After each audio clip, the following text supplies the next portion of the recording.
Toshio Goto, a former officer of the Imperial Japanese Army, describes standing over a Philippine field and hearing the voices of the dead rise out of the earth, demanding that he bear witness to what had happened to them. Goto had fought the Americans on Luzon.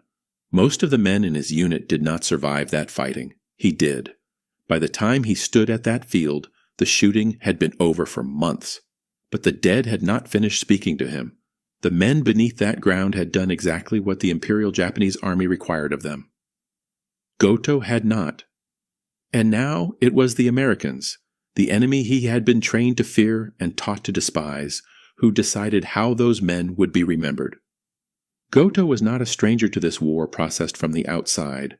He had served in the 2nd Company of the Imperial Japanese Army, fighting through the Luzon campaign in the final year of the Pacific War, when starvation and American firepower were reducing entire Japanese formations to scattered remnants. He was captured and interned at Camp 10 in the Clark Field area of the Philippines.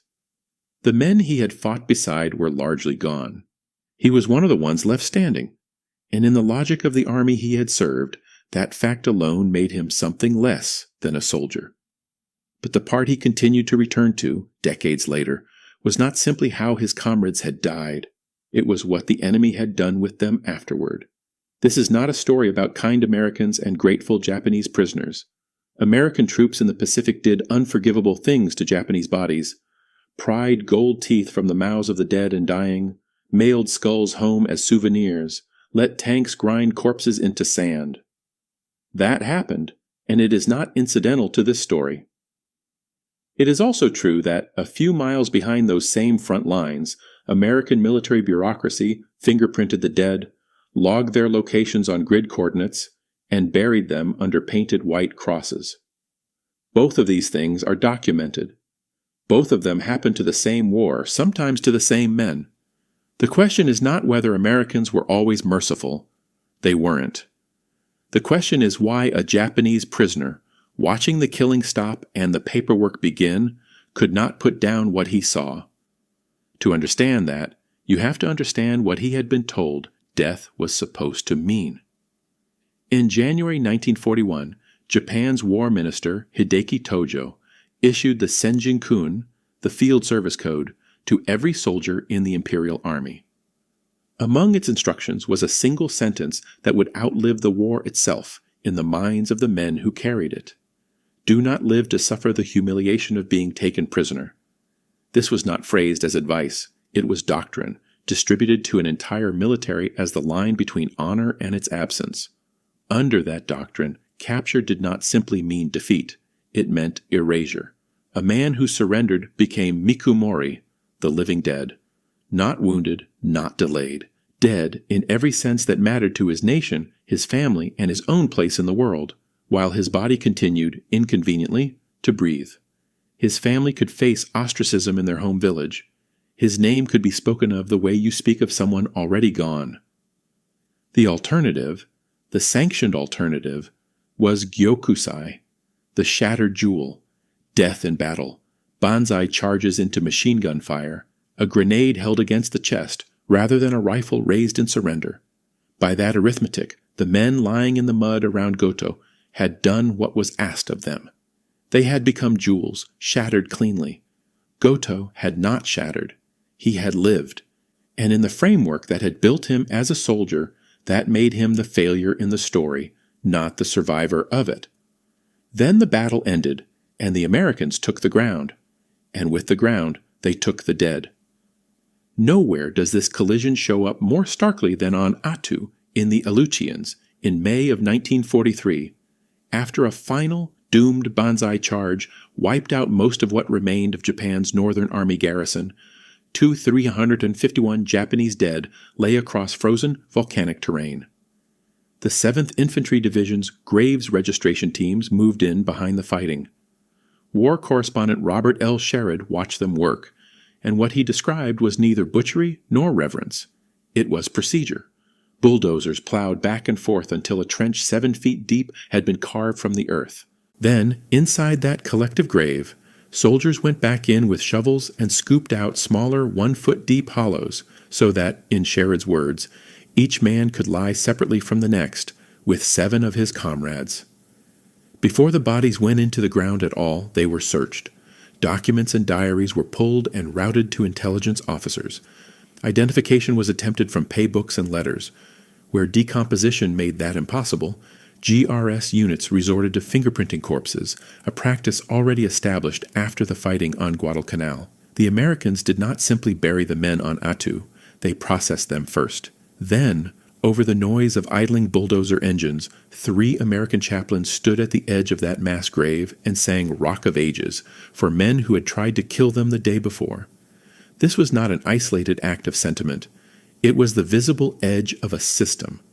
American doctrine on enemy dead had been formalized under Army Regulation AR 30-1810 and would be codified fully in January 1945 under Field Manual 1063, which stated plainly that graves registration personnel would care for civilian, allied, and enemy dead when circumstances of war make this necessary. The reasons behind this were not primarily compassionate. Unburied bodies in a tropical climate bred disease and collapsed morale among occupying troops. Recovered documents fed military intelligence. A dead man, properly searched and logged, was worth something to the army that buried him, just not the thing his own army had promised he'd be worth if he died correctly. For a soldier raised on the idea that his body should return to the earth anonymously in service of an emperor who required no accounting of him, the sight of the enemy counting, fingerprinting, and mapping his comrades' graves onto coordinate grids was not comfort. It was incomprehensible. The men who had become mikumori, the living dead, the ones who had failed the code, were now watching an enemy give the code's fulfillers a kind of individualized permanence that their own army had never promised them. Michiharu Shinya understood the failure side of that equation better than almost anyone whose testimony survives. A torpedo officer aboard the destroyer Akatsuki, Shinya was captured off Guadalcanal and interned at a POW camp in Featherston, New Zealand. In his memoir, later published as Beyond Death and Dishonor, he wrote that capture was, to a Japanese fighting man, above everything we Japanese fighting men traditionally regarded as the most unbearable shame. He considered suicide. He did not immediately write home. In February 1943, that shame detonated inside the camp itself. A group of Japanese prisoners, refusing to work rather than accept the disgrace of forced labor, rioted. Guards opened fire. 48 Japanese POWs were killed. Shinya watched what came after. The dead were buried with a formality his own military culture had never extended to men who died in captivity. And Shinya was left holding a contradiction he could not resolve. The enemy that had shot 48 of his countrymen for refusing to work was the same enemy operating, at least on paper, under the Geneva Convention, a legal framework his own army had trained him to believe did not apply to men like him, because men like him were not supposed to exist. A haiku plaque later placed at the Featherston Memorial read simply, "Behold the summer grass, all that remains of the dreams of warriors." Shinya's dream had not ended in death. It had ended in survival, which for him was very nearly the same wound. Shohei Uka carried a quieter version of the same wound. An infantryman in the Imperial Japanese Army, Uka was captured on Mindoro in the Philippines after his unit collapsed under American pressure and starvation did what American bullets had not finished. He later wrote of the experience in a memoir titled Furioki, Taken Captive, and what comes through in it is not gratitude, but bewilderment. He described himself, more than once, as an unworthy soldier, older than most of the men around him, less zealous, less certain he had ever deserved to survive a war that had killed younger men who wanted to live far more visibly than he did. He did not frame his capture as luck. He framed it as an unresolved debt. Somewhere in the jungle behind him, men he considered more deserving of survival than himself were already dead, and he had no way of knowing what had become of their bodies or whether anyone would ever look for them at all. If Shinya's story is about the shame of the living, Tsuruji Akikusa's is about what the dead leave behind. A radio man with the Imperial Japanese Navy, Akikusa was on Iwo Jima in March 1945 when his officers began executing soldiers too frightened to die by their own hand rather than let them be taken. He hid in a cave through weeks of that. He was eventually found, not by a Marine's rifle, but by a Marine's dog, sniffing him out of the dark and pulling him into daylight and captivity. For decades afterward, Akikusa told no one back home that he had survived. The shame was not something he outgrew. It calcified into something quieter and longer, a private mission. He returned to Iwo Jima again and again over the following decades, not to see monuments built for Americans, but to kneel at the mouths of caves and pray for the men who were never recovered, men whose ashes never left that island, whose families in Japan almost certainly received nothing but an empty box or a stone standing in for bone.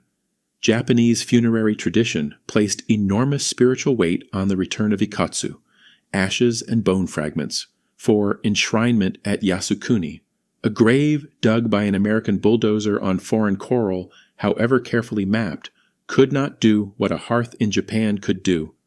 And there were tens of thousands of men on Iwo Jima and elsewhere for whom no surviving prisoner could ever supply a name, let alone a way home. Japanese propaganda had told these men what to expect long before any of them saw an American soldier up close. Captured men, the rumors held, would be run over by tanks, mutilated, used for bayonet practice. That propaganda was not simply invented cruelty, it mirrored what the Japanese military was doing to its own prisoners at the same time, at Bataan, at Palawan, where 139 American POWs were burned alive in air raid trenches in December 1944. An unnamed Japanese soldier, writing in a diary later recovered on Makan Atoll, put the calculation plainly: "We would rather give our lives for the emperor than be taken prisoner." Another entry from the same campaign records a group of men holding rifle muzzles to their own throats, debating whether to pull the trigger, concluding only that death was coming regardless, so it might as well come on their own terms. Soldiers who believed that walked into American custody bracing for the treatment their own propaganda had promised them. What most of them received instead was medical care, food, and, eventually, a view of their dead being processed by an enemy bureaucracy that had no interest in dramatizing what it did to them one way or the other. What the Japanese prisoner was witnessing, in other words, was not one American system. It was two, occupying the same battlefield at different moments. The forward edge of that battlefield belonged to combat troops operating on revenge and racial contempt, men who pried gold teeth from corpses with trench knives, in scenes later described unflinchingly in Eugene Sledge's own memoir of the fighting. In 1944, Life magazine ran a photograph of an American woman posing with a Japanese skull mailed to her by her Navy boyfriend. It provoked outrage at home. It also handed Japanese propaganda exactly the proof it needed that the enemy was inhuman. A few hundred yards back from that same front line, a different American military operated, the Quartermaster's Graves Registration Service, running fingerprinting kits and interment forms, mapping coordinates for bodies that combat troops, mere hours earlier, had been mutilating. This was not hypocrisy exactly. It was two separate machines running on two separate instructions, both true at once. The Japanese prisoner had been told to expect only the first machine. He had not been prepared for the second. That collision reaches its sharpest point at Camp 10 in the story Goto could never fully put down. An American NCO walked him out to a field. It was weedless, immaculately kept. Row after row of white crosses stretched out under the Philippine sun, each one painted, each one marked. Goto assumed, at first, that this was an American cemetery, a place built for the enemy's own dead. It was not. The NCO told him the field held 20,000 graves. Every one of them belonged to a Japanese soldier. The cross itself was not a religious statement. American quartermaster supply simply had no equivalent marker for Shinto or Buddhist dead, so the standard wooden cross, meant for Christian burial, was issued across the board. a detail of pure military logistics that nonetheless left thousands of Emperor's soldiers resting for eternity beneath the symbol of the country that had defeated them. Robert Sherrod had documented the mechanics of this same system on Attu. Captain Richard Tonis, who ran Graves registration on Guadalcanal, had described its physical toll in blunter terms. Bodies bloated in the heat, still wearing their helmets, smelled bad enough to knock you over. None of it was gentle work. All of it was recorded, mapped, and finished. Standing in that field, Goto did the arithmetic his army had never asked him to do. 20,000 men had followed the code. 20,000 men had become shattered jewels exactly as instructed, and he was alive to count them. That was when the voices came. Not one voice, a surge of them, rising, he said, out of the ground itself, demanding a single thing of him. Omae ga shuninda, you are the witness. The dead man could no longer know who buried him, or how, or under what symbol. But the man standing over the grave could. That was the whole of what mikumori had left him to carry. The scale of what he was standing over was not unique to that field. Roughly 100,000 Japanese soldiers died defending Okinawa alone. Saipan's death toll, military and civilian combined, ran near 24,000. On Iwo Jima, close to 18,000. Most of those men went into mass trenches, not individual graves. Camp 10's rows of white crosses were the exception, not the rule, and the viral notion that every Japanese soldier received that kind of careful marking does not survive contact with the record. Not every survivor's disgrace looked like Goto's haunted field or Akikusa's decades of return visits. Lieutenant Kiyofumi Kojima led a small band of starving stragglers on Luzon for weeks after his unit had effectively ceased to exist, holding out long after resistance had stopped meaning anything tactically, because surrender still meant something else entirely. When starvation finally forced his hand, he did not describe relief. He described the moment as the loss of a country. "I will have no nation from now on," he said of it later. "I will be alone." He was not talking about geography. He was talking about the fact that, in the framework that had built him, a man who surrendered ceased to belong anywhere. Not to Japan, not to his unit, not even fully to the living. His comrades who had died in that same stretch of jungle had by contrast kept their place. They belonged to the war's official memory in a way Kojima, breathing and captured, no longer did.